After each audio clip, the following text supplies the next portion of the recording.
Hello everyone, welcome back to my Journalism of the Heart news channel. The story for today is the Will Smith slap was a disgusting act of toxic masculinity that had no place at an esteemed event like the Academy Awards but is the exact kind of bogan display we expect to see at the Logies.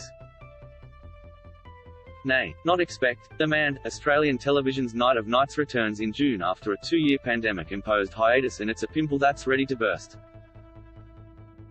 As Australia's screen stars gather on the Gold Coast for the celebrations, we the viewers can only hope it adopts the recklessness of what became the most controversial moment in Oscars history.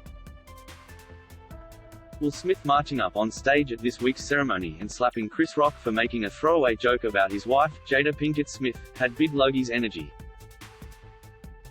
Jada, I love you. G.I. Jane 2, can't wait to see it, Rock said of Pinkett Smith's shaved head while referencing a pretend remake of the 90s flick that saw a bald Demi Moore take on the lead role.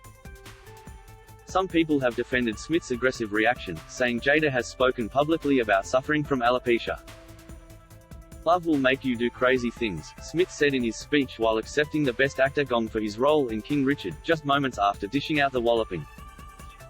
The world is divided. The Will Smith smackaroo has become an unintentional remake of the 2008 Christos Scholka's novel, The Slap, about the fallout that happens when a man reprimands a mate's misbehaving kid with a slap at a barbecue.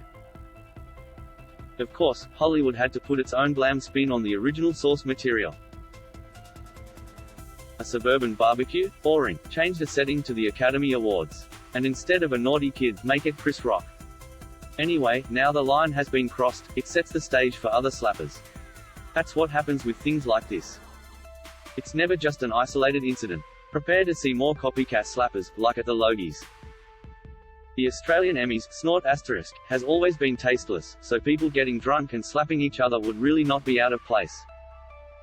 In fact, it's surprising it hasn't happened before. After Tom Gleeson hijacked the Gold Logie votes with a smear campaign against his fellow nominees and nabbed the award in 2019, Amanda Keller absolutely should have stormed the stage and slapped him, Will Smith style. It would have been the slap heard round the Gold Coast. And unlike the Oscars incident, where police got involved and told Chris Rock he could press charges, the cops at Surfers Paradise wouldn't have raised an eyebrow.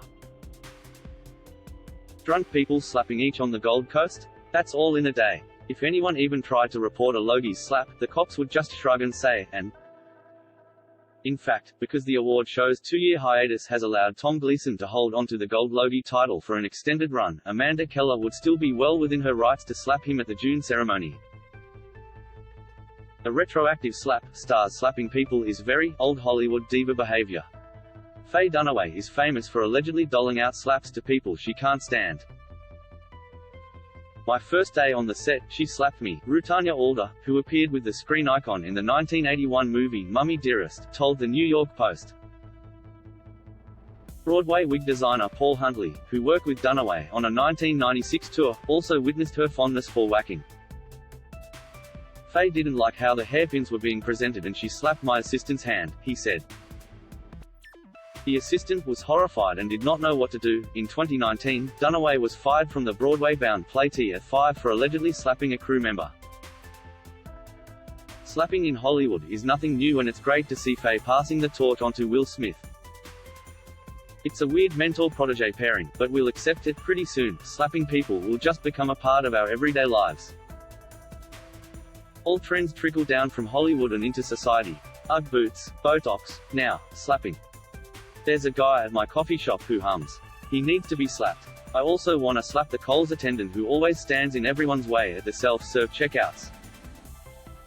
Then there's the vending machine delivery guy who placed a random crunchie at the front of all the twisties, which meant, to get to the twisties, I had to buy the crunchie first.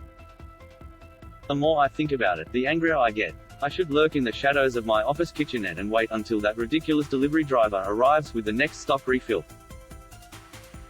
Then, out of nowhere, I'll lurch out from behind the fridge and issue 2 slaps, one with each hand. This one's for Dunaway. And this one's for Smith. Love will make you do crazy things? Yeah. And so will twisties. That is all for today news. Please make sure to leave your comment and subscribe the channel below for more news update. Thank you for watching.